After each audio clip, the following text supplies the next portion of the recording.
Setiap orang tua pasti ingin anaknya menjadi orang yang baik, mandiri, soleh, cerdas, sehat, dan bahagia, atau yang disebut juga dengan magnanimous person. Sebentar, apa itu magnanimous person? Oh, ternyata magnanimous person atau bisa juga disebut insan kamil merupakan tujuan pendidikan yang dicetuskan oleh Charles Mason. Menurut beliau, pendidikan itu adalah proses anak untuk mencari jati dirinya, mencari tahu siapa Tuhannya, dan bagaimana dia menjalani kehidupan yang sudah Tuhan berikan. Beliau terkenal dengan moto pendidikannya, "Education is an atmosphere, a discipline, and a life." Berdasarkan moto Charles Mason tersebut, ada 3 komponen utama, yaitu atmosfer, disiplin, dan juga life. Atmosfer inspirasi, maksudnya menciptakan lingkungan, terutama rumah yang penuh dengan inspirasi, ide, dan gagasan. Karena anak akan belajar dengan mengamati apa yang terjadi di sekitarnya, terutama di rumah. Oleh karena itu, kita juga sebagai orang tua harus lebih serius belajar dalam proses pendewasaan diri. Ingat, kita ini ditiru loh sama anak kita. Disiplin. Kebiasaan baik bukan hanya dicontohkan, tetapi juga harus dilatih. Latihannya dilakukan secara teratur, terencana, dan bertahap. Teratur itu terus-menerus rutin tanpa jeda. Terencana, orang tua tahu betul kebiasaan baik apa saja yang akan diberikan. Dan bertahap berarti proses latihan dimulai dari ringan ke berat, sederhana ke rumit.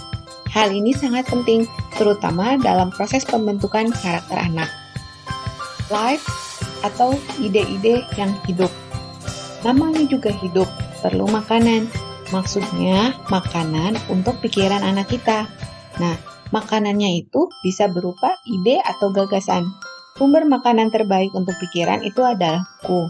Tetapi tidak semua buku ya, hanya buku-buku yang bernutrisi tinggi, yaitu buku-buku yang memberikan kesempatan kepada anak untuk bercakap dengan orang besar, yang pemikirannya dan karyanya mengubah dunia.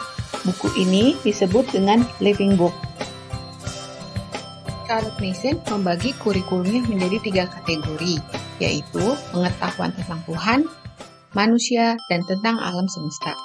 Kurikulum yang cukup besar, tapi tidak usah khawatir, karena kurikulum ini diberikan dalam porsi yang kecil-kecil, sehingga anak tidak terburu-buru dalam mencerna informasi-informasi tersebut.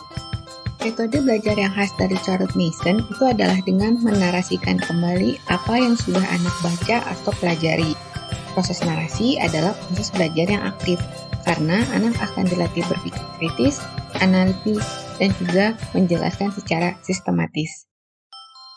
Dalam filosofi Charles Mason, pengetahuan yang bersifat akademis seperti membaca, berhitung, dan bernarasi baru diberikan pada anak usia 6 atau 7 tahun. Karena anak dengan usia 0-6 tahun akan banyak belajar melalui panca indera mereka.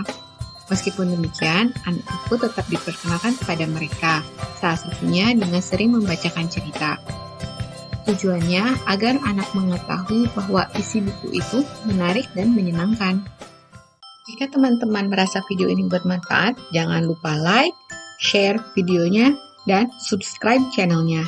Terima kasih.